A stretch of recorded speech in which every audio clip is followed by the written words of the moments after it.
Welcome to Freshwave.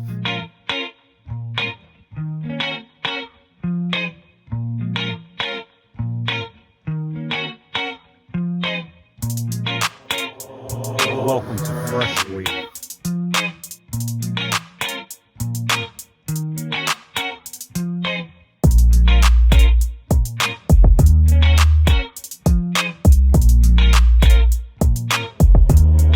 Welcome to Freshwave.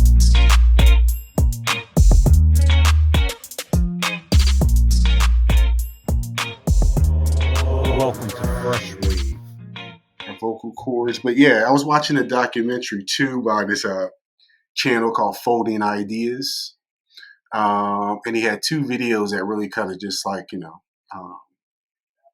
he's definitely comes off as a cynic and a critic, but you need that.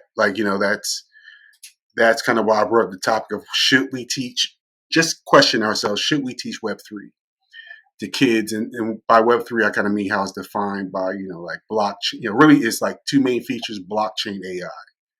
Right.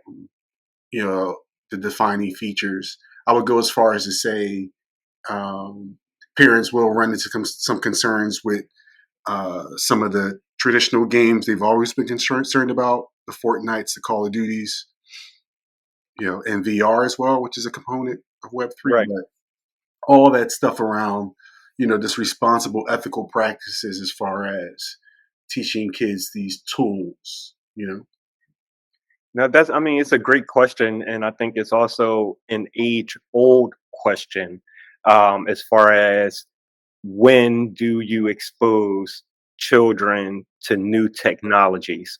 We've been there before, so they should teach their child Web3. My response would be, well, should you teach your child Web2?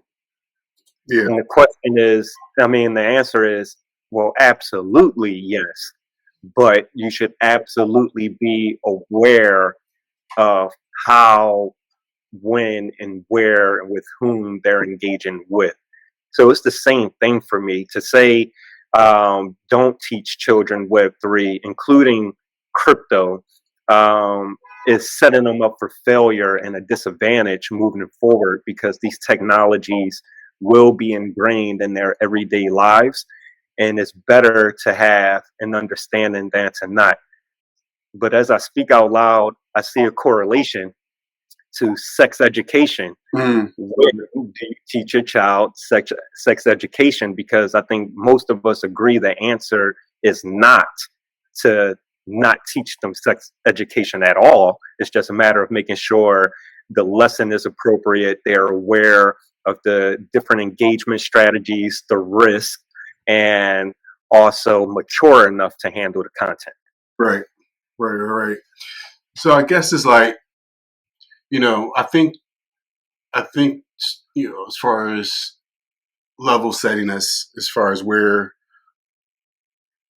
we are now with kids in tech and how it's marketed, it's all listed as positive. It's all listed as, a thing that, all children should be, engaged in. But, again, just kind of being a contrarian, it's like, is it, has this push for kids in tech, has it had an impact? Have we seen any kind of feedback on how effective these, programs have been, or the effort has been meeting demand? Like, I haven't seen anything critical about it, Right. As far as general impact, again, I would say that's an absolute yes. And it would be almost ignorant of us to expect non-impact or a lack of evolution as we continue to engage with tech more. I think it's part of a natural process. We're evolving as a society, and tech plays a role in how we communicate with each other, and how we interact with each other. And personally, I think it's okay for those changes to happen.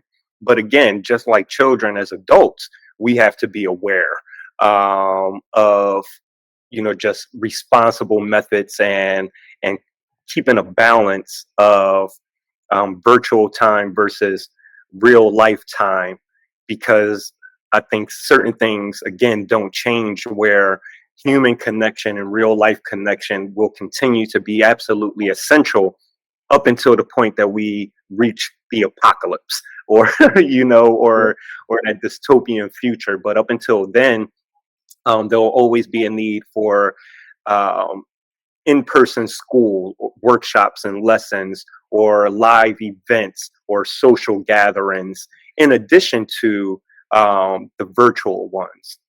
And I think, just as another thought, children, they're probably more accustomed to go to that virtual lens first because it's so accessible, and the real world around them tends to be somewhat dangerous or limited based on their parents' availability. So again, I think it becomes not a matter of restricting that time with digital or virtual engagement, but rather parents, educators, and communities being conscious to allow opportunities for balance and to encourage that balance. Yep. Yep. Because I think what I'm doing is I'm kind of checking. I'm really checking myself here because I'm an unabashed futurist. I think by putting the tools of science and creation in the hands of children in general just creates a better world. People, they look, being a scientist, being an inventor means to ask questions. And we live in a society where everything is asking you not to ask questions, just to consume and buy and conform. So yeah, so Absolutely.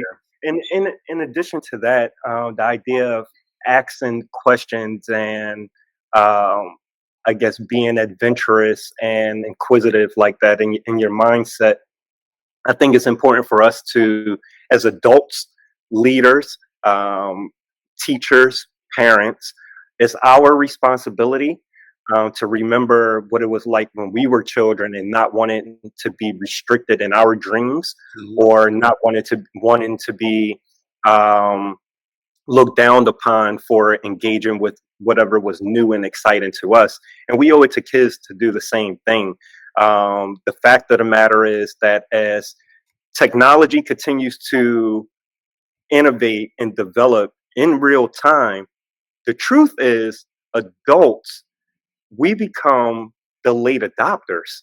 Sorry, not sorry. right, So the fact of the matter is that children not only have the capability, but probably the inherent position to understand the future of this technology way better than we do. So who are we to stand in their way? yep, yep, yep. Let's kind of outline what the benefits of you know getting into Web3, which kind of again includes traditional web design, programming, development, with the addition of understanding what decentralization means in the blockchain, how AI is not just what it is as technology, but like what its impacts are on technology.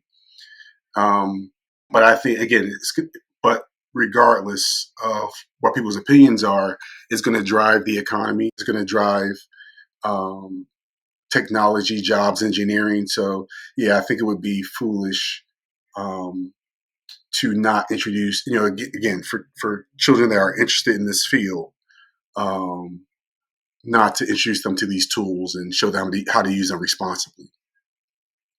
Absolutely. And I think you started on a good point, just really understanding the nuanced differences between Web 2 and Web 3 to maybe not make it so scary. So, again, the truth is, Web 2 and Web 3 aren't that different. It's more so uh, a different visual representation of data and content. As far as in Web 3, you have more 3D and immersive virtual components. You also have the ability to do financial transactions quicker Mm-hmm. and from peer to peer, with the option to eliminate third party transaction companies in Web3. Mm-hmm. That's when you get into the crypto and blockchain aspects of it. But again, to just highlight how really Web3 is more of the same, and particularly for again, parents, guardians, and educators of students, anyone who's been interacting with video games over the last decade has essentially already been in Web3.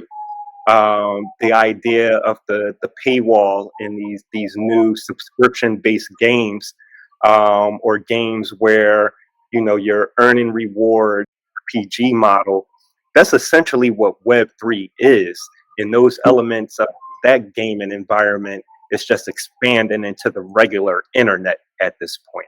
Correct. So again, more of the same. If you've ever given a child a credit card to buy something on Roblox or Fortnite, well, guess what? You've already supported their engagement in Web3.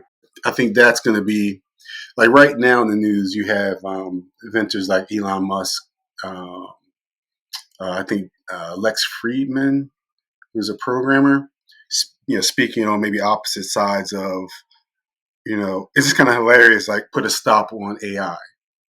Like, it's almost laughable. I mean, again, it's like they're, especially Elon Musk. He's taking advantage of a market and a society that promotes like his innovation. Like in his early days, he was really hype. His underground tunnels, the Tesla. Like he was until he got to political realm. He was treated like a tech god. Like how they treat these inventors. And now he's telling us to pull. That the halt innovation that some would see, and some would kind of see him as a hypocrite. So I don't know, what are your thoughts about like that? Rephrase that for me, just as far as like these innovative leaders or thought leaders that sometimes get perceived as a hypocrite. Is that? Yeah, actually, let me pull it back even further. It's like social, the movie The Social Dilemma. Again, it's like the market demands that we create innovation, we push it, but we don't really see the unforeseen problems inherent until later.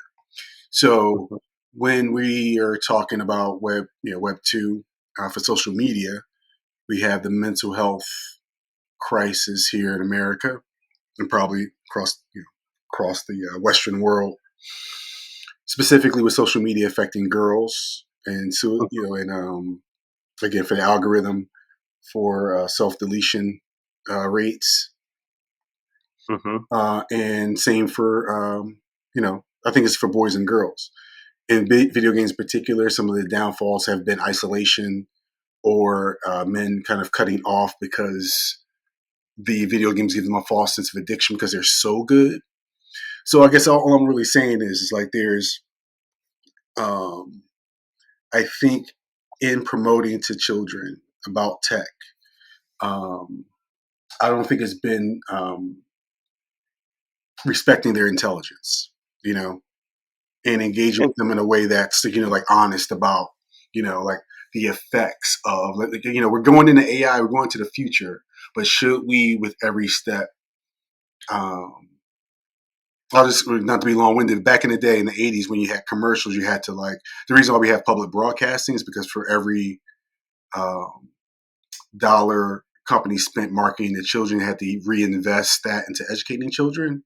I'm saying to kind of get back to that ethos of like, if we're going to promote these technologies and therefore promote these companies and putting money in their pocket, and we're bringing our children to them, that I think we should introduce, just some sort of, with every push, we also analyze and kind of just give them a critical, so they can make their own decision. Like we're not spreading propaganda for tech bros. Oh, absolutely. And I love that you use that word propaganda. That's one of my favorite ones as a self-proclaimed advertising person. Propaganda is powerful, and to take it a step back, I like to boil things down to the most simplest element whenever possible, right?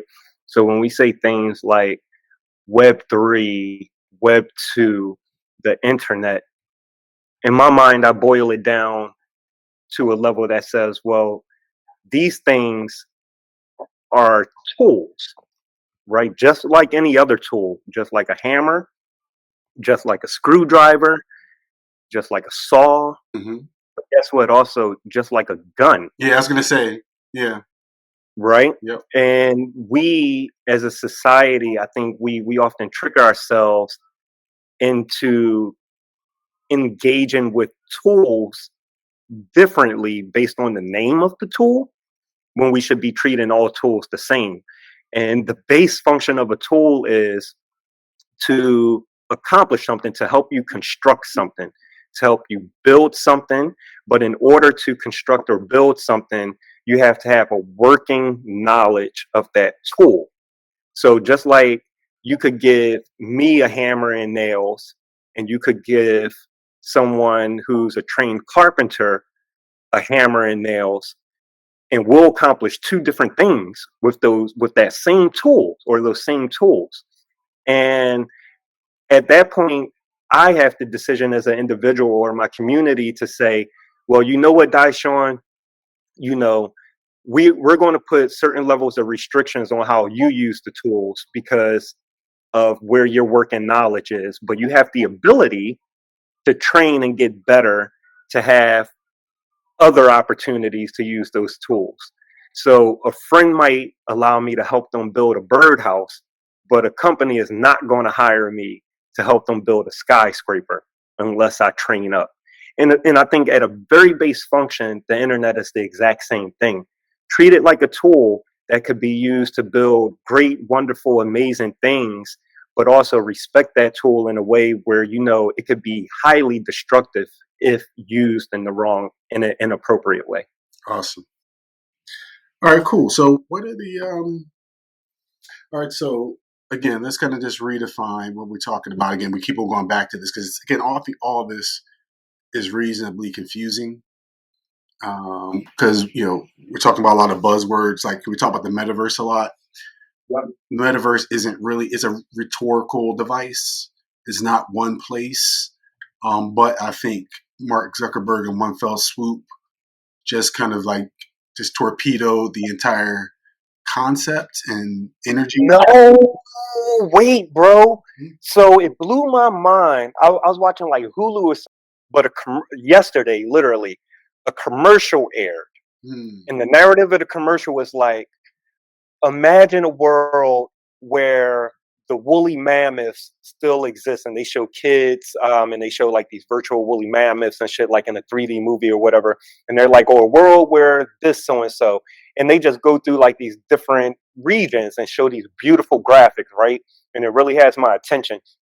And at the end of the commercial, it's like, this is a world of, this is the metaverse, but you get the gist or whatever. But the point is, it was a commercial by Meta. They ran a commercial Really? showing how the metaverse fits into the educational space, and I was like, There you oh, go. There you go. oh, they coming back. They coming back. They know what they doing. There you go. It's really, it's again, it's yeah, yeah, yeah. It's interesting. It is interesting the hubris a little bit, but It is. again, it's Facebook and it's Instagram. They control a huge market, and if they can get it right, then it would push forward the technology. So, because I will say, as a product, I think for at a student level, again, I want to not push any particular product, but Oculus headset, the MetaQuest 2, whatever previous price it was. I heard some rumors about the different prices, but it's under $300. Okay. You can find one for under $300, so it makes VR technology, which is a separate conversation that has a myriad of uses that have nothing to do with the Web3, like blockchain or AI, just in of itself. Again, as a teaching tool in the educational space, has amazing usage. Again, to capture imagination, to bring kids are trapped in a classroom all day, and you give something that kind of merges something they already do, what they're already rushing to go home to do at the end of the day, but bringing that into the classroom and making that okay, looking at it not as a consumer product, but as a something that they can create, that they can build. It's like you said, it's used as a tool. but not a television. We do. We got parents that come around and be like, stay off those video games, stay off that computer. But it's like, nah, you just need to redirect that energy. Treat them like baby Michael Jackson and be like, yo, you learning that coding or you learning how to build that game, and you get a different product in the end. So again, so that brings us to the question, the topic we were on, which is what tools are you Hmm. can use. And I think again that parent-child, because again, what you gotta look at what are the concerns on both sides, right? On the parent side, they're concerned about their child's socialization, their Right. mental health, physical health, and all these different things. So, with every problem, we would introduce a solution. And I think one of the tools again is to, even if they're the video, video games are in physical world very solitary, in the digital world is very social. And you can't buy a video game now without the core part of the game being online play Yep. with others. Games are born. I can't even play a game really. I was playing this VR game Smash Drums earlier in this space, just kind of setting up in here, and they added a multiplayer element, which just kind of makes it way more enjoyable. And that's something to note. Through all the Yo, technology, that human connection is vital. yep. And let me tell you how like either intuitive or genius these game companies are. My homies, they got me playing Call of Duty online now, right? Mm-hmm. Because it's cross-platform, and that's the way that we COD. in touch. Yeah, yeah, yeah. You be on there? I won't be on that one again. Call of Duty is one of those games I got to stay away from because I just I've been playing these games since the first since Doom. You know what I mean? Right. So Well, the new John, as far as online play, the way they structured it is dope because you do like these mini missions, and now you could go in with squads and go against the AI, oh and it wow, might be another team there. So it's more like a campaign, a short campaign with the online engagement. So you're not just going in there and getting killed all the time, right? It's dope. I like it a lot. But this is something interesting that they did. So you can only play with at least a 3-member unit. So if you sign on by yourself, they're automatically going to match you with 2 other people, right? And I consider myself to be kind of a noob.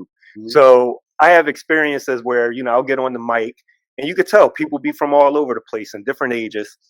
And I'll be like, yo, like I ain't that good. Yeah, I mean, I'm gonna do my best. And I've been finding people, one, are super understanding and nice. They'd be like, cool, I mean? Like, we got you, do this or whatever. You always get a leader that arises in the group, someone who takes command, and other people who play their role with that leader. It naturally happens. But then they got another feature that they built in where if you come across another team while you're running across the AI, you could speak to them first and be like, are you friendly? Do y'all want to team up and help each other, or do you want to war it out? People make different decisions, but they allow you to socialize and ask each other, what's your intention here? Bro, it's some of the most fantastic human communication I've experienced in a long time, which people, they naturally know their roles and they fit into positions and they communicate about it. Yeah, man. Yeah. I mean, I think again, if you're not a gamer, you're listening. It's hard to understand, but if you are a gamer, you know exactly what we're talking about. Yep. The even the insults, right? Even the insults. Are just like it makes it so much fun. Even being frustrated when you're on the losing side, and because then you get those moments though, like you get those. I mean, the games I primarily play, Pavlov VR and Contractors, which are both kind of just one is a clone of like I would say like Battlefront, and one is a clone of really Contractors is a direct clone, VR clone of Mhm. Call of Duty because we use the same Call of Duty maps. You can load in Call of Duty maps. But a lot of times we're in the lobby, you see the same people, man. It's other people with kids and families, and we laugh and we joke with each other. But at the end of the day, it's like, how I doing today? Or how you feeling sick, man? You should try this. It's like like it's it's Community. dope. Yeah, it's community and it's dope, and it's like, but with that, I kind of like. On the other hand, though, um, you have this thing where you have a lot of children in lobbies with adults. Like, there's no way to screen that, you Right. know. So there, luckily, I haven't come across most of it. What I have found is in contractors where it usually happens. Probably for a lot of people, usually just mute everyone. Um, Yep. but in contractors, they usually like everybody kind of is well behaved. Like, okay, it's a kid in here, calm down. Like, no cuss. Or let that kid talk their shit. I ain't gonna say nothing back because that's a kid. Yeah, like I've never really seen anyone like say anything weird with kids online. yeah. But those types of games are very popular. Um, Mainly, again, I would say that there's a lot of young women, girls playing the games, but I think if we look at the stats, we would pretty much guess that it's primarily boys. So with that being that it's shooting things, being that moms don't like that, you know, as we move into, I think a lot of times they just don't know what their kids are playing, right? Or Um, they hear the surface shit, they see the guns and they hear the cussing and be like, "Oh, this is bad." yeah, it's bad.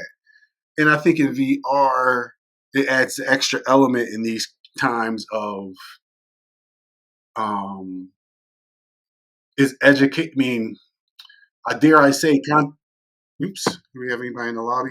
We have somebody in the lobby. Sorry, but yeah, I think it was Ashley. We tell her, Hey.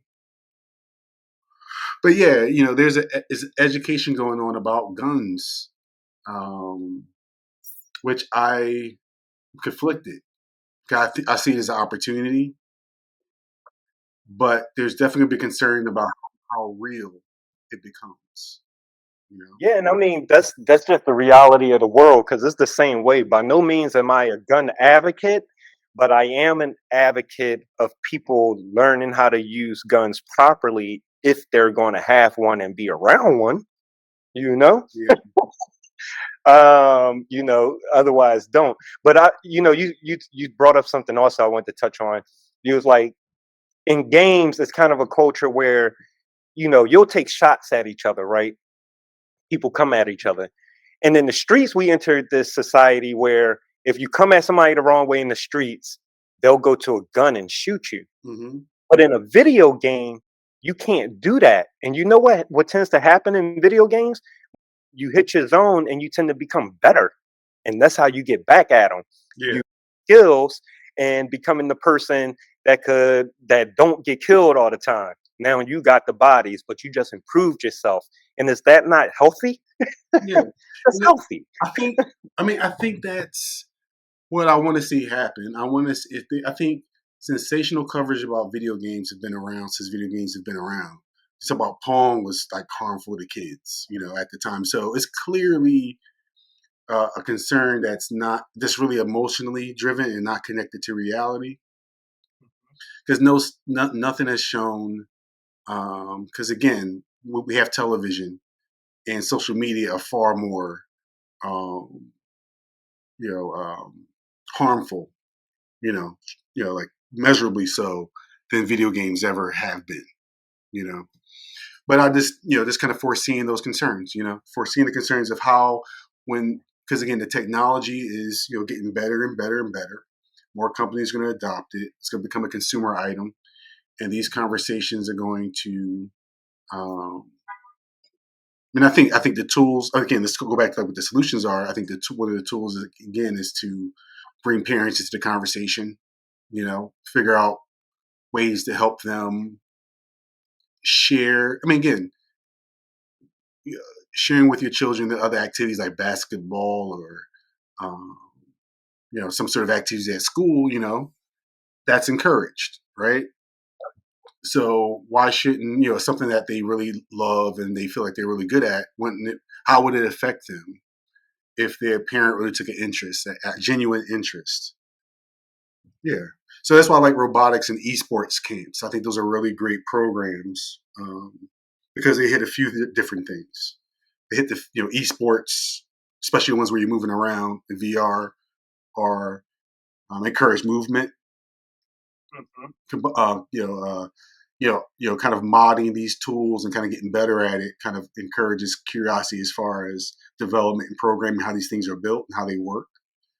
And I think again, any video game, again, really diehard video game nerds, like they're usually nerds about something else or passionate about something else as well.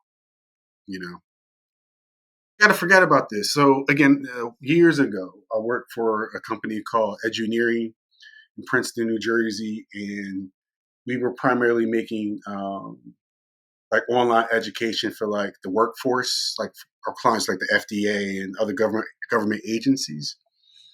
So a good part of my job was like going into a room and just like playing video games, Zelda, studying UI and menus and how to adapt that to our, our at the time Flash interactives. So in my, research, I came across this one new game called America's Army, right? Well, it was my first introduction to like a modern, before Call it, I mean, like I played those other ones afterwards because this got me hooked. And I probably played those other times, sparsely, but I wasn't really into it. But what really got me hooked was America's Army. It was totally free, amazing graphics at the time. I still, look. I got to find a copy of it to see if it's still out. But and I started playing it. It was like after a few plays, getting hooked on it. Then I realized it was actually put out by the U.S. Army as a recruiting tool, and I was like, whoa. And I was like, no one's talking about this.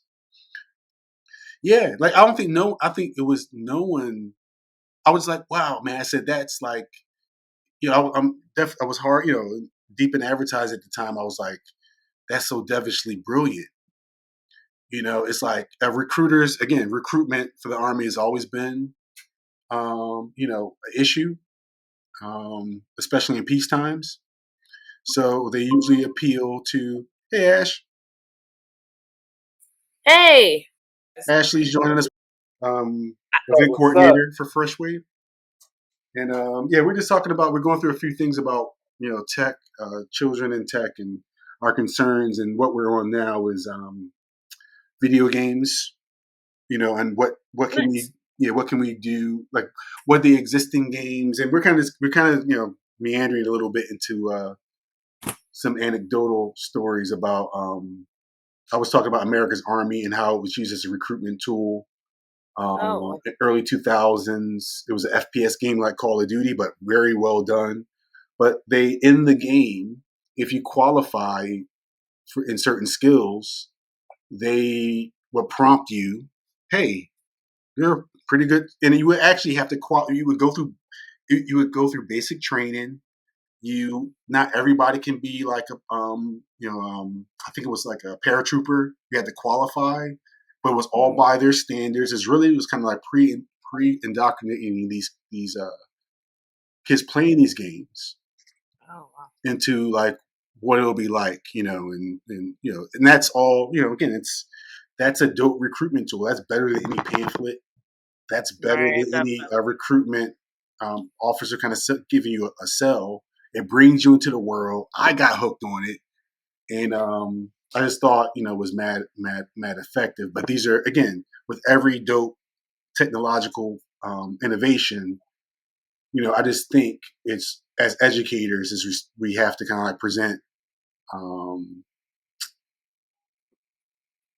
the other side, but not just the other side, but like a solution. These are the kids gonna play. I mean, abstinence doesn't work. Like we're going back to earlier in our conversation on any level. Abstinence education just doesn't work because of human nature. So, hey, so Ashley, before I ask this question, I want to ask just a identifying question. Is it safe to say that you identify as a Black woman from Philadelphia? Yes, I would identify as a Black woman from Philadelphia. Awesome. So from a matter of perspective, and quick tangent, asking this because sometimes, when you think about internet or whatever it may be. We mentioned propaganda earlier, and sometimes reputations create barriers. So, from your perspective, when you hear gaming, what are your general thoughts, and also how do you your family and friends around you, how do you think they perceive gaming as a general topic? That's a good question, actually. Um, Gaming with all. So I was born in the '90s. So, and my sister had a. She had a Nintendo, I believe, or Sega. So it was like gaming was always like a console, like what you do, like kind of physically, but in some type of universe that you can just throw your mind into. So when I hear gaming, I always think of like, I don't know, something that is physical, but is also within like a console. I always think of a console. Yeah, and do you have young family members who are into console games? Absolutely. I know so many people. I'm actually late. I should get the PS5. I don't think there's a PS6 out yet, but everyone has them. But it's really weird because when I think about gaming too, like I think about all of the vulnerabilities as well that comes with gaming now because things have evolved so much too. Um, but yeah. Do you play? I Right. mean, like, what's the last game you played, either on like mobile or on a console? So I have played a game. It was like an adventure game where you're just like walking around in the forest, and then you can like kill people and ride on horses, and then jump in the car. Well, no, there's no cars. It's like a ancient game. World of Warcraft. Um, I don't think it was World of Warcraft. I don't believe it was that. But that's one of those really, games with the vulnerabilities. I hear a bunch of crazy stuff, with World of Warcraft. That was like one of those games that was hacked like crazy, like the Mm-hmm. most. Interesting. And the young people that you know who do play, how is it treated in their household? Is that like like a extracurricular, like after school weekend activity for them, or are there any restrictions that their guardians put around gaming that you know of? Absolutely. So it's more of a whenever. So I have a lot of younger cousins, and I have a lot of friends who have children as well.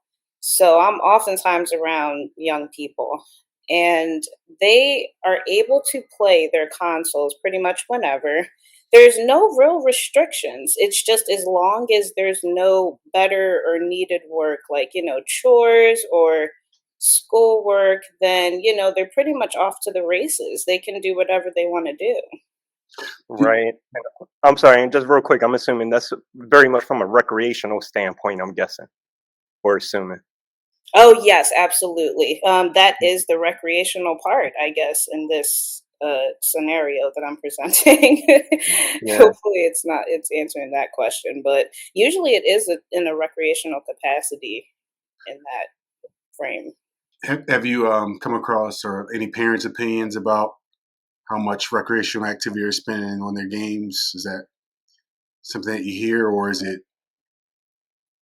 You know what's so interesting about that? I'm oftentimes the person who presents the question to the parents. And I think it's from a biased perspective because I don't have children myself. So I'm usually the one that's asking, like, hey, and they never really have answers, but there are some parents that I do know that their uh, children are probably older, maybe like Mhm.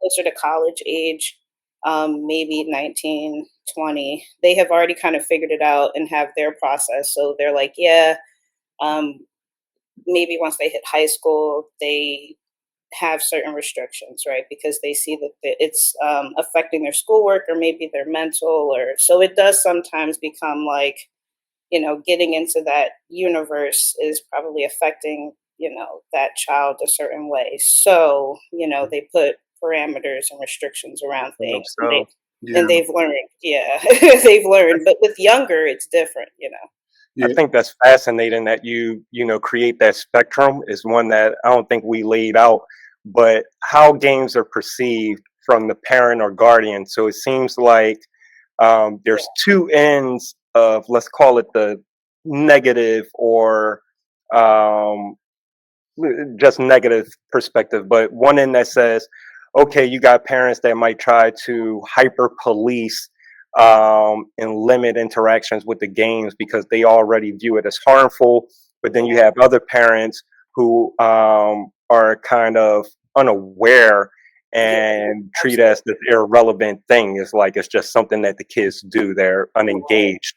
But both of those type of engagement processes are counter to the idea and essentially missing the fact that, well, there may be a career opportunity here, Right. and if I engage with the child and see what they like about it and see if there's learning opportunities, that's a Right. way to make that a positive and also valuable interaction instead of just recreational and time wasting. Yeah. Yeah, absolutely. That's a good point. It's actually funny too because like thinking about like when people were first talking about like technology and computers, it's always like, oh, don't keep looking at the TV because it'll hurt your eyes. Like, like maybe you should read a book, right? Like, so Yeah. I don't know. Sometimes I think about it like that. Sometimes, like, there are still people who think about it that way. Like, and that's a very legitimate way to think about it. So even if it's like making a career out of it, you have to make some type of change, physiological, I guess, change. Yeah. I think it's my bias too. Again, being so long and working in advertising, I kind of see something. I see branding as just communication and just kind of creating a story around it, and it's like trying to Yeah. supplant the existing story about. Because the reason I'm pushing on gaming so hard is because look at spatial, right? If we're going to put this technology in front of the kids, right? And if we don't include the parents walking on the kid, and it's like this looks like another game to them. Like no, Mhm. mom, I'm on Freshwave. I'm learning about tech. Get off that damn game. Right, right, right, right, Right. right, exactly. But I think it's cool that Ashley, you brought up the idea of how people pair screens versus books, right? Right, Where right, you know, illiteracy is still very much a real thing. This is something that right. I'm learning to accept. I'm realizing, like, no, it's a lot of people are still illiterate, particularly here in Philadelphia. But the interesting thing about games is, for most games that you play, you have to know how to read. Oh yeah, Right, You exactly. a lot of absolutely reading. have to know how to read. So if that's not a motivator, I don't know what is. Right, right, I think right. I think again, it's really just. I mean, it sounds corny, but again, old schools mesh with the new school sometimes work. Back in the day, you had potato sack races, right? You have your dad that worked a lot. Didn't have time for his son, but when they had the company picnics and you had the potato sack race, that was a time for the father and son to compete together. So it's like Right, bringing Listen, parents into the world and like compete, like creating situations where fathers, parent, parent, child gaming, and they, various types of games. I think that could be a good tool that maybe yo, something we right. can do. some of my best young memories with my dad is beating him in Madden. Like just being a young child in that first game where it's like, oh, I finally beat my dad. Like that's a moment. You know what though? Like so I have nephews again that they're definitely like deep, and I mean you gotta pull them out. You gotta pull them out for air. Wash your behind, son. Get off the game. Right. And Um, then, right, it become that opposite moment too, because kids, they might already be nice, but when the father get his glory, like, oh, I finally beat my kid, it's the same oh thing. yeah, every Reinforcement, like, yo, time. I'm the daddy here. Every time I got a deep rivalry with my nephews that go back to it's like, I'm a grown man. It's pathetic, but I get so much joy of beating him because it's so rare. That's hilarious. So it's Because so it's rare so rare. that I have to Listen, do I the tell you, thing. I got an 8-year-old little cousin who reminds me all the time that I cannot see him in Fortnite, and he's correct. Yeah, One day, though, that's yeah, one of my that goals. lost me. I was like, you know what? My brain doesn't work like this. I Right. can't shoot and build a fort at the same time. I don't know what So Yeah, these like kids be that's a like build thing, like skyscrapers in seconds. I'm like, yo, what? I'm still trying to figure out the Dude, menu. Like, how do I put a Right, board? like seriously, it gets very evolved. Like some of these games I can't even keep up with. Like I still just like Mortal Kombat and racing games. Like I will play Need for Speed, I swear. And yeah, I I will love beat Need for you at Speed. that. Exactly. And I will be so happy. I'll be like, yes, I won, and it's so basic.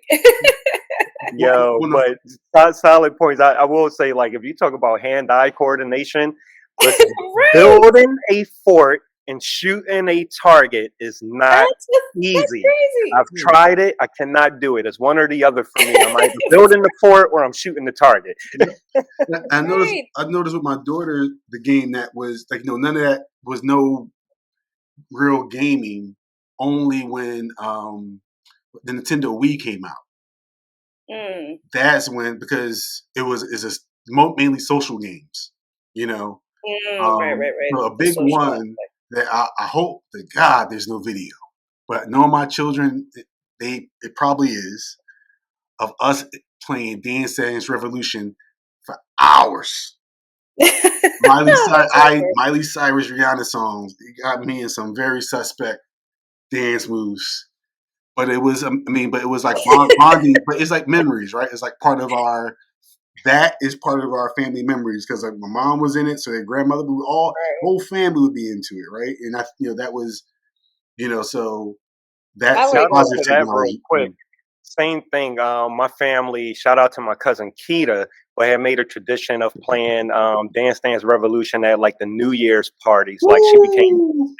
New Year's Nice. host. That sounds But like a you're good right. time. Like moms, cousins, aunts, from baby up to the oldest, all had a chance to engage around these games, Yep. which was Right. super cool. That again. So again, weeds are easy to get, Right. and that could be. I think that education part is very key too, absolutely, because I think that irony, so it's so funny that you said that because, all right, I just wanted to go back to what you said, Darshan, about the irony of there having to be so much technicality behind this stuff that may not seem, like, oh, for play.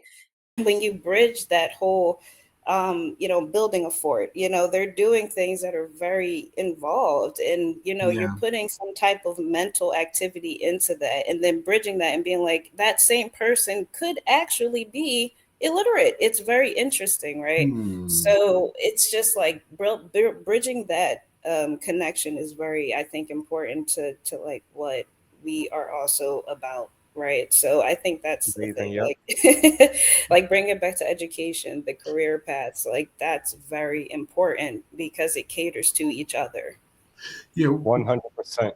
What games do well and what they've evolved to do was share being able to communicate and share um, extreme amount of information very efficiently in a way that for popular Mm, games everyone can understand. So going back to I was telling you that I was trying to work for a company called Engineering where I was playing games for research purposes to figure out how to take some of these lessons from gaming over to like education basically. Like, how can I'm playing a Legend of Zelda game and there's so much involved, but I'm in it, right? right, I'm going to each the fairy is telling me to do this and I learned this new move and I learned a combination of moves. I'm like, well, this could be applied to anything, you know, right, to anything. So it's still a huge potential, I think, in games that haven't been like there hasn't been it's not a permeable wall between um, education and games that's been consistent, you know. right. That's a good point, actually. I mean, it all has to sell, right? Yeah. It's all about money Yeah, at because the it end of the costs a lot to day. make these things. Yeah, and so Well, it's and it's funny. It's just there's a natural alignment between gaming and education as well, because whether they realize it or not, education is built on a gamified model. You mm, have Right, to go through courses, complete certain packets to exactly. earn a certain grade to advance to the next level. It's already a game. Uh, yeah. Right. No, that's a good point. That's a really you good know, We should see. so if you pair that with just the virtual and the interactive aspects of what video games are, we might be on to something. Yeah, we should see if we can point. get a copy of the educational version of Assassin's Creed. Have you heard of that? Really? Funny, I have heard of that because they spend so much time on the historical detail that they were able to create a model that took the killing out and just left Yeah. the oratory and Oh wow. historical aspects in it. Yeah, I remember That's playing it and actually thinking that, and then they came out with that, and I was like, "Wow, this could be." And but I think there's certain parameters as an educator you have to kind of like in order to get that copy. But I think as Freshwave, I think we qualify to get a copy, a demo. wow. But yeah, it's a. I mean, they spend. I mean, the I think also again on the career side of things, looping back to the kids. Um, I don't think people understand how much these things generate. Um, and we have a tendency to push our kids into like as far as creative fields like music, hoping that they'll become the next big thing. And but it's much more lucrative to try to get capital to design a game. You'll get richer quicker that way. Oh, absolutely. There's government contracts being given to game designers because, there are places where it fits in. But as you was just talking about the Assassin's Creed educational model, something clicked where it was like, yo, something as simple. There's certain subjects that we look at in the education system as being trivial or sometimes less than practical in daily life. And history is one of those topics, right? And it's not to say that we shouldn't know history, because we absolutely should. But how much school hours are spent on it is questionable if you're not having transferable work skills from it. So imagine a model where you go to school and most of your classes are practical skills, maybe something like accounting or some sort of trade, English, because you got to know how to read and write or type or whatever. Mm-hmm. But you get an additional course assignment that says, all right, you do have to have a certain understanding, workable knowledge of history, but to earn your history credits, you just play these games. Yeah. And if you complete these games, we'll know that you got to work in understanding. Because when you play Assassin's Creed, you're learning the history while you're playing the game. Everyone knows the story of the game that they're playing. So put history class or Shakespeare or whatever else that don't need to be spent in the classroom, put it in a game and let them do it on their own time. All right, that is a very good point, actually. That's really I think there's a prejudice against like books because books are one of our oldest technologies,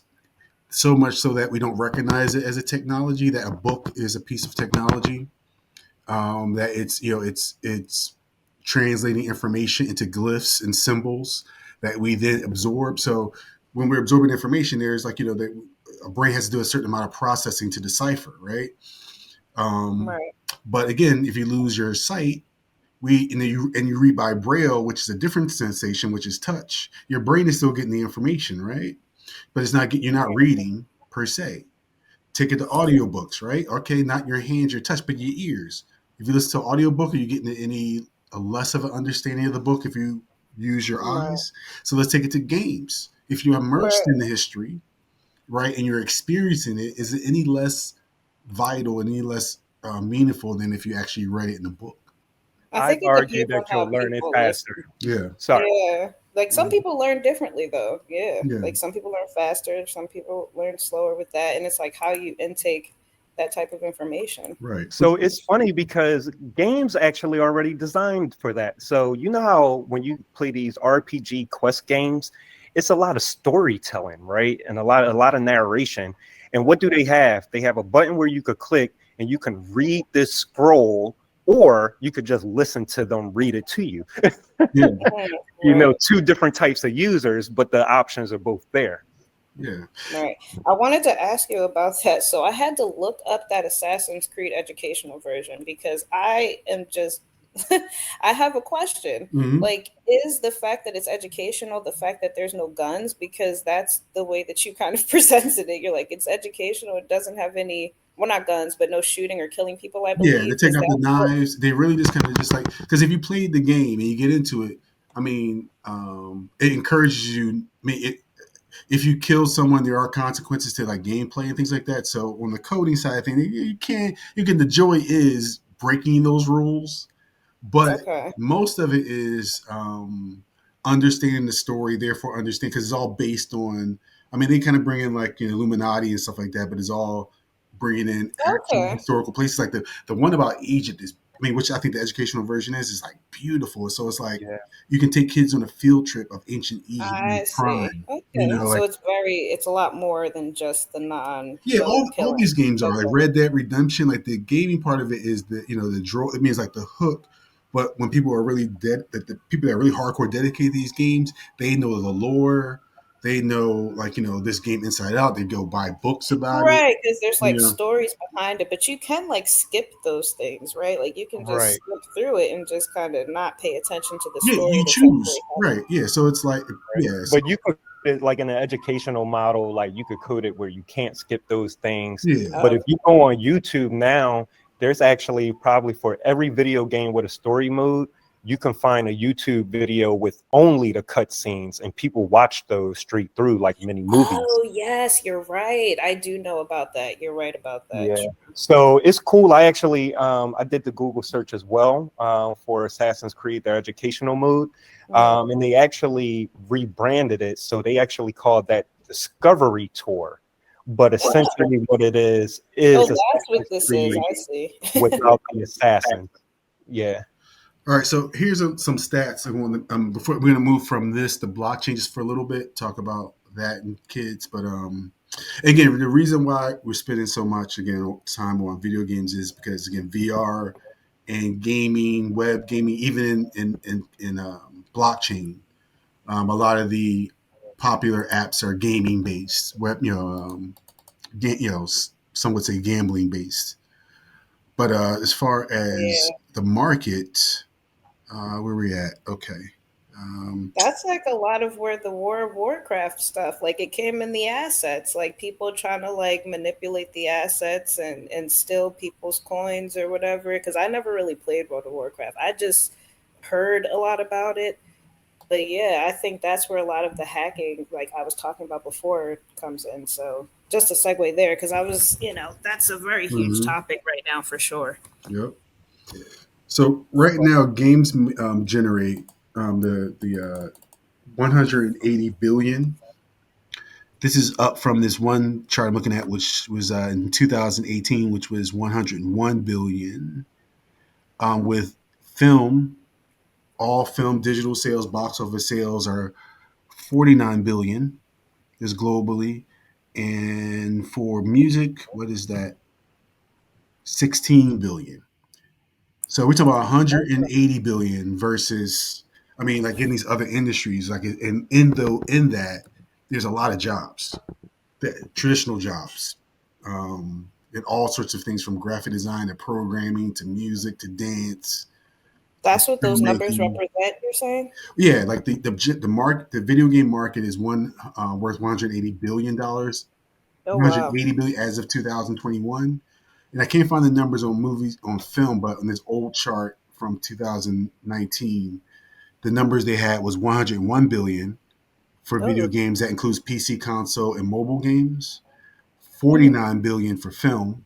That's digital and box office sales. That includes all of Netflix, all the streaming services, of all the movies that mm, drop. It's worth it generates less than half what video games generate, and then right. music generates 16 billion, so not even half of film. So it's like Sheesh. Wow. Those it's are interesting numbers. And those are careers that are available in I mean that's what gaming. the industry is worth, like comparatively. So Oh, the kind industry of words. yeah, I'm so if sorry. you weigh that as far as just like again, so that means that with huge markets comes huge opportunities for people to kind of build these AAA games, which sometimes require hundreds of people, at a time, from which kind of includes some of the same people that um, come from the other two industries, film and music. So I think Right. that's a selling point just for parents, concerned about again, I don't think that's talked about like how big video games are, how much goes into the production of them as actual, um, not just media objects, but pieces of art, pieces of creativity. Well, I want to throw a question to you, Anthony, because Ashley brought up the exact question or thought that came to my mind. And it's like, all right, well, we hear these revenue numbers about what the industry as a whole brings in. Mhm. But when we talk about career opportunities, let's always be realistic with our Mhm. people.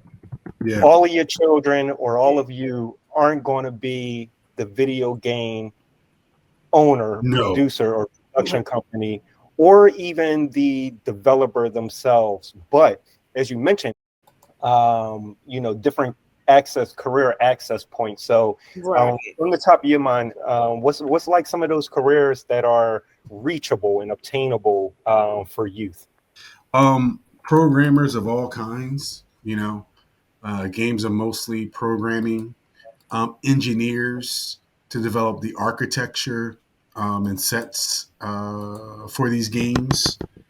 Or like maybe like the primary, like they're looking for, always looking for coders, always looking for 3D developers because that's the raw material that makes a game.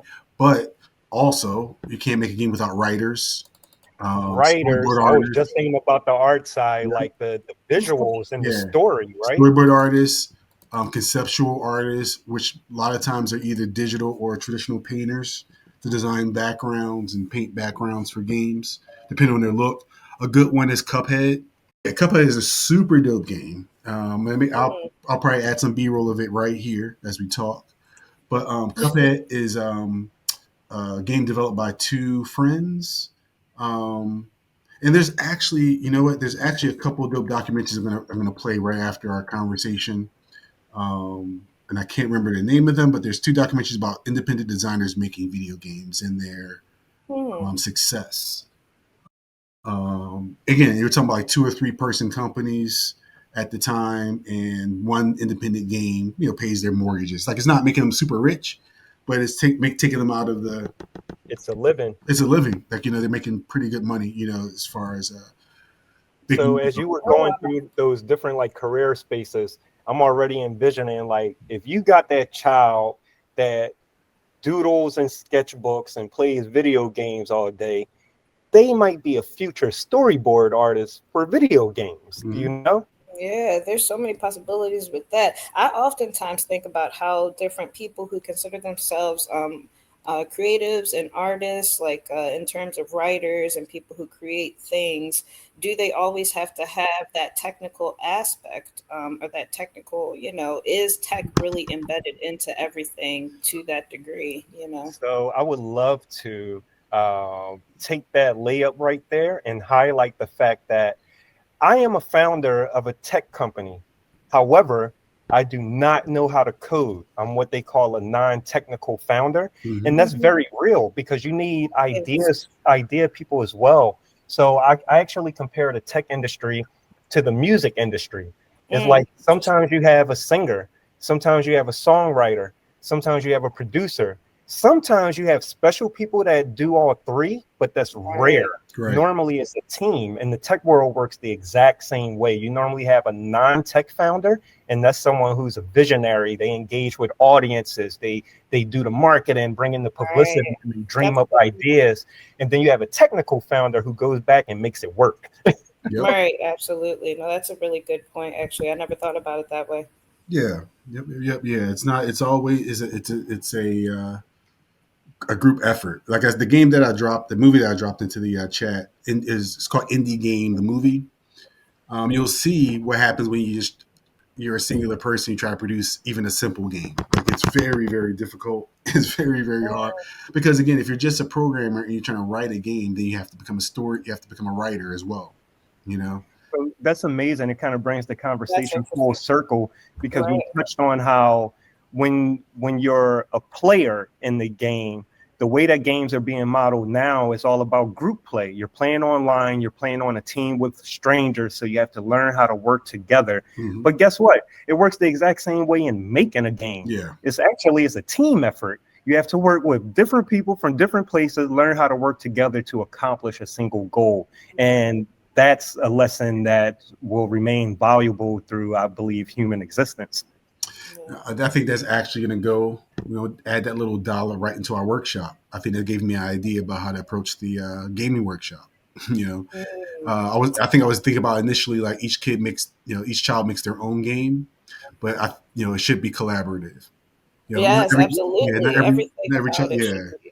So Yeah. structure the lesson in that way where you have And it could even be conceptual as well. Like, we may have some coders there, but at the same time, like if you have a team that could come together and storyboard a concept for a game, that's as equal of a valuable skill as being able to develop the game, because now you put Right. yourself in a position where you could go and sell a product or sell an idea and build a company around your ideas. So Freshwave 2020 was actually, so the making of what that was supposed to be was wrapped around somewhat of a hackathon or something that was more. I have never actually been a part of a hackathon. That's on my to-do list, but more of a collaborative project or something for people to work on, something like a catch the flag or something. I think that's more competitive, but we were thinking about that, honestly, just some collaborative work Oh, for circulated. sure. yeah. And I think generally, when anyone go to develop products or ideas in the future moving forward, collaboration is going to be essential. There's a term out there that we call the sharing economy. We're most familiar with that term when we talk about Uber or Airbnb. It's the sharing economy. But the truth of it is that most business, even on a nonprofit level, is moving into that type of mechanism because we're in a global economy. So whenever you're looking for funding to create anything, it's easier to get funding if you're multiple organizations or multiple people working together to build something than as an individual. Because I could tell you for a fact, if you go to funders as an individual and ask Right. them for money, they normally won't give it to you because they already know that you can only accomplish but so much as an individual. They rather invest in a collaboration because it's a higher return on their investment. That's interesting. Yeah. That makes sense. You got to get long money. You Yep. got to get the long money, not the short money. The short money is by yourself. Shout The out to Nipsey Hussle. It's a marathon. right, exactly. Well, and I think bringing us to money, I want to just touch a yeah. It's funny. It's like I'm less conflicted about crypto and kids than I am about like the other aspects of Web3. I think that with it makes it easy because they're minors. We're dealing with minors in an educational situation that we're just providing, just like in like we're teaching a financial class or a stock class. We're not selling them stock, right? We're not telling them to buy stock. We're just saying these are the theories behind um, these technologies, and I think that's just worthy to know because I think indelibly, like Bitcoin is a thing, Ethereum is a thing, it's part of our financial system. So I think there's a market for kids that are interested in finance and investing.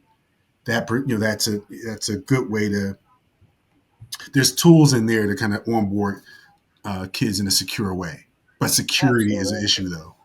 Definitely. Absolutely. Yeah. Security is a huge issue when it comes to that. But I mean, with blockchain, it's interesting because from what I understand blockchain to be is kind of like a ledger of sorts. So it's like a ledger that kind of keeps track of all your stuff. And a lot of Yes. people just want to kind of get off the grid right now. So I think, that's like a tracking of sorts. But, security is a huge issue with that. But what I've heard also is that if you kind of buy into this stuff, your money is less secure in a way in terms of people being able to get your money once it's taken, right? Like banks are able to kind of help you out with that if someone, but obviously with I forget what the names of these cryptocurrency companies are, but I mean, it's they're hard to not get able that. to really secure your funds. Yeah.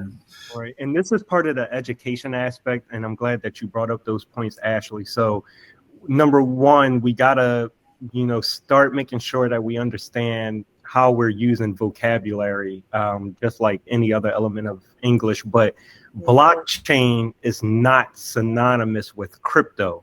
Right.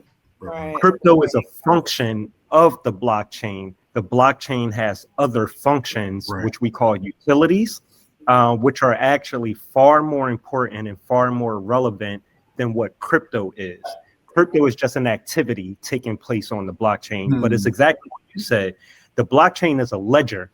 And what it provides is transparent, verifiable, immutable or unchangeable records of transactions and or interactions and or ownership.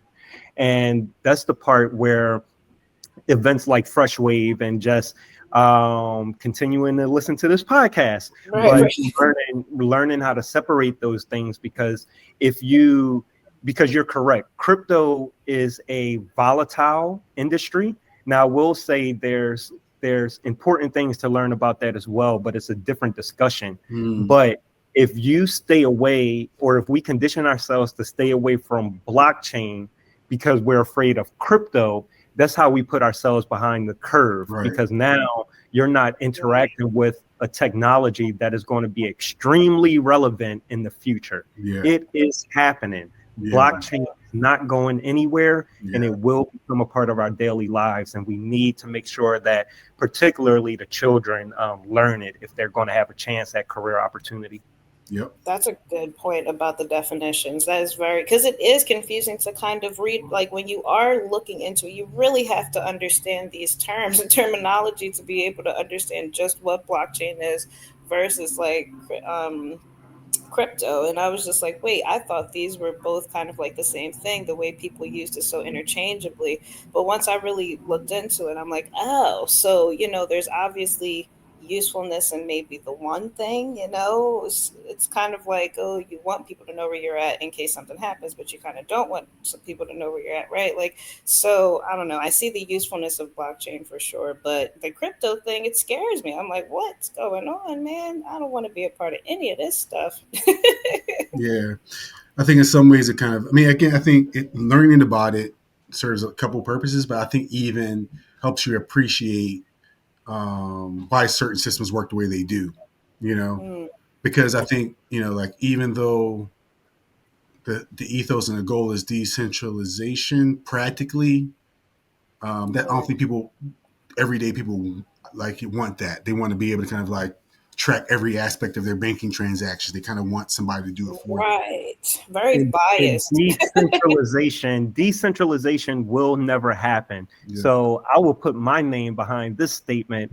If anyone comes to you and begins the discussion with decentralization of finance, be wary, because that is just not what's relevant at the moment. That's a extracurricular activity you could look into Yeah. once you understand the core curriculum. Yeah. That's a good point. I'm actually, the more I understand it now, and like even talking with both of you, which is, on separate occasions as well, like it's just fueling the knowledge, right? The more I even understand, I'm like, decentralization, I guess, but it doesn't sound like the long game, right? The long game is more central, that's just what it is. Well, let me ask you a basic question, right? Decentralization is based around this idea of having a currency that exists outside of the global fiat currency Right. system, right? But this currency is a digital currency that exists on the internet. Have you heard of a decentralized internet? No, yeah, true. No, it Right. doesn't exist. It does not exist. I would have never even thought about it that way. That is a very interesting way to. Wow. I mean, Okay. the time That before puts it together. the time before Google, before search engines was a horrible and dark time. It was trying to find how would you find anything, without, so it's we kind of do count on innovators to create solutions to make these things less opaque, So I'm not a fan. I don't even understand what they're really talking about when they talk about decentralization. I think it's it's Now, a if they construct, come right? to you and say, hey, I know an investment or saving strategy that's competitive to your regular banking system, that's a different discussion, but that requires a certain level of financial literacy. Yep. Right, exactly. And also understanding that the system that we're in, right? Like, I don't know. There's also, paying attention in history class. Like, sometimes that's what I think about now. Like, I never did that. I wish I did it more. And, like, so a lot of things would have made more sense because once you realize the resources that's available to you just in your everyday life and how, the world you're in kind of works, I don't know. I just think that's where a lot of the decentralization started to kind of click into place for me too. Word. So That's amazing, actually. That quick point, just the idea of Yeah. not understanding history. That's huge. Right. That is a huge thing. But imagine if you could have learned history through a video game. Right. Like you're all like it goes back to the point of course. Let's pay attention in history, kids. yep, It repeats. yep. So Right. so we talked about basically like the gaming aspect, the VR AR, which that's basically what we're doing. The gaming technologies, we're introducing those to a wider audience outside of games with with the quote unquote metaverse. We talked about blockchain a little bit, and Yeah. we're gonna wrap up with the last topic. Just kind of touch on it. We talked about a little bit earlier, but we're just gonna wrap up with this because I think this is the hardest pill to swallow in an educational environment. AI. What can you see as any practical applications of AI in a classroom that you can get teachers on board with, where it's not just students using the AI to do their writing homework? Ooh, pick me first. Go ahead, you go. Yeah. Take the floor. Right. So I've been dabbling with AI, particularly like Chat GPT. Don't get me out here looking Yep, you got crazy. it. That's good. Chat GPT in the copywriting, and I'm seeing a vision where Oh, that's interesting. it's a great brainstorming mechanism, Mm-hmm. a great template creator, um, and a time saver in a sense where I'm gonna take a step back and say, like, I remember taking the SATs or one of them tests, something like that. And I believe one of the things they test you on is context clues, right? So it's the idea of being able to identify the definition, the meaning of a word you may not know by the context of the sentence that you're, speaking. And I was like, I had this connection, looking at AI copywriting, where it's like, it's a good tool to enhance context clues because AI could generate, a templated, report or Right. essay or creative writing, but then you still have the opportunity as an independent mind or creative person with your individual experience to treat it like a Mad Libs and then go back and essentially remix it. And I don't see anything wrong with that, personally. So I'll end there. I think AI kind of creates a Mad Lib system that could potentially enhance the Mm-hmm. creative processing of individuals. You're saying there's a Chat GPT and copyright issue, legal Oh, issue? no, I mean, just as far as creating copy. Oh, Excuse gotcha. me for not Yeah. clarifying that, but yeah. So you could go to Chat GPT and say, create me. I literally did this, but create me a contract for brand management of an artist for 1 year, and it'll pull from data of probably thousands or millions or whatever of contracts that's registered on the internet, and it creates a template. But then I could go back and customize that for my specific needs. So Mm. that's a very practical Oh, version that's of it. interesting. Okay. But if you say, write me a poem, a soliloquy, and it churns out something, you could go back in and edit it and make it your own. And I think, Oh, I did not realize that practical aspect to Chat GPT. That's interesting. yeah, I'm on the wait list for 4 actually, which is hilarious. So look at you Yeah. being an early adopter. Yeah. yeah, Which would I was be, actually. What'd you say? I'm sorry. I'm sorry, there was a helicopter going by us. There's Oh, gotcha. some I was activity going actually on. right. I was sitting in on a so yesterday was the Small Business Expo in Philadelphia. I don't know if Philadelphians were in the house. Well, not in the house, but here in the house were there.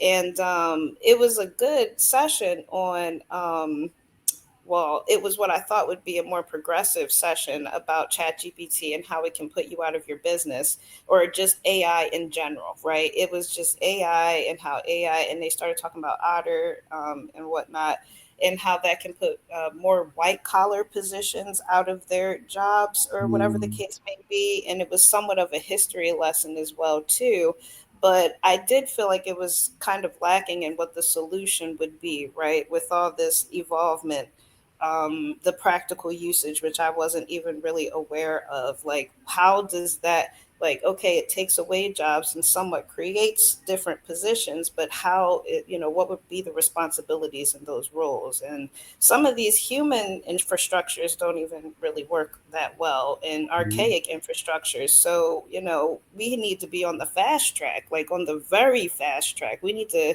get it together. Yeah. I'm glad you brought that up, Ashley. And I think, I want to tie it back to what I was originally saying, where let's take a moment and instead of saying AI, how is AI going to impact the workforce? What is AI? Right. AI is a tool, right? Exactly. And just like any other tool, right? If you, I'm, my industry is marketing. That's what I understand. So I'll use this as an example. So just like Canva and just like Chat GPT, you could give that to someone who has no experience in copywriting and no experience in design, and they can create something that's probably functional. But if you give those same tools, Chat GPT and Canva, to a professional marketer, we could do something completely different Right. Yeah. because there's an inherent understanding of how to use those tools most effectively. You know what I mean? Exactly. Yeah, Yeah. we are on the fast track for sure. Now, I definitely, you know, I mean, yeah, there'll be instances where like it's gonna improve efficiencies within companies, but to be real, like efficiencies historically always comes at a cost with automation. So there are writers. Being a writer is already notoriously hard to find particular work outside of corporate spheres. You know, like writing um, corporate documents. So there is reasonably going to be some jobs lost. Yeah. Um, and it's really up to us to teach potential writers how to adapt and use these tools, which is going to be difficult, right? Because there is, And the, but I say I think we're already there, right? yeah, Because go back to the designers. I literally in 2008, I'm in school for graphic design and I'm learning Photoshop and Illustrator, right? And Mm. you fast forward 10 years later, I can't get a working job only being a graphic designer. I yeah, already had to expand my toolbox to say, okay, well, I need to learn how to do photography. I need to learn how to do videography, and I need to learn how to do a certain amount of audio engineering as well in order to still be able to be hireable as a skilled professional in this industry. Because if I only know how to create flyers, well, someone can now go to Canva and do that for themselves, so they don't need me. Right. And I think it's the same thing. You just, Right. as the tools become more efficient, you learn how to use more tools to keep yourself marketable. Absolutely. I love how you put that. That was really well said. Thank you. there's a quote in Ghost in the Shell, to I'm a nerd, but the lieutenant, the main character, talked about how over specialization breeds in weakness. And I think that's going to be true moving forward, like in this technological future. Is that if you're just one thing, when you have this AI that can do that simple thing, you have to figure out how to way to create utility for yourself and value of as far as building, kind of constructing skill sets to kind of Right. Like, create, what is your what unique are selling you, right, what do point? you Right. bring that's unique. So it's going to be more of a And challenge. that goes, yeah, and that goes back again to the tool concept. So let's call a video game a hammer. Mm-hmm. If you're allowing your child to sit there and just bang a hammer aimlessly at a nail all day, well, good for you. But you could teach that kid to use that hammer and then learn how to use a screwdriver and learn how to use other things, and you're Right. cooking with something, you know? So I think everyone, we just got to remember these are tools that we're talking about, and the tools will never be able to outperform the user. Right. Yeah, and how important being multifaceted is. It's just going to keep coming up and being present in our lives. Word. Well, I'm gonna That's wrap. right. I'm gonna wrap it up around here, but I want to thank you guys for joining. Today for this dope chat. Thanks for having me. This was Fridays. great. So on that last note, I want to say that that's what we're doing. Freshwave. We're giving kids hammers. We're not giving them hammers to go around cause chaos. Wait. We gotta use a Oh different damn! I tool. forgot we're in Philly. We talk about literal hammers, We are not giving kids tools. hammers. Yes, exactly. We're No all hammers. safety all the time. All safety all the time. Safety goggles, a mallet. We're gonna give kids mallets.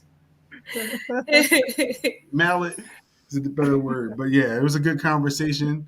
I appreciate you guys. If you wouldn't mind sticking around in the metaverse for a moment, we'll get some photographs, some video, and yeah, thank you. Make Awesome. sure you join us every Friday here, Freshwave Fridays, 11 a.m. to 1 p.m. Eastern, every Friday. Freshwave Fridays. We appreciate you. All right. Hey. Welcome to Freshwave.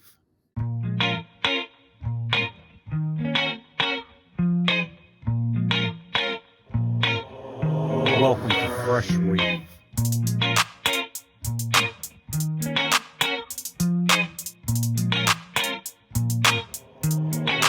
Welcome to Freshwave.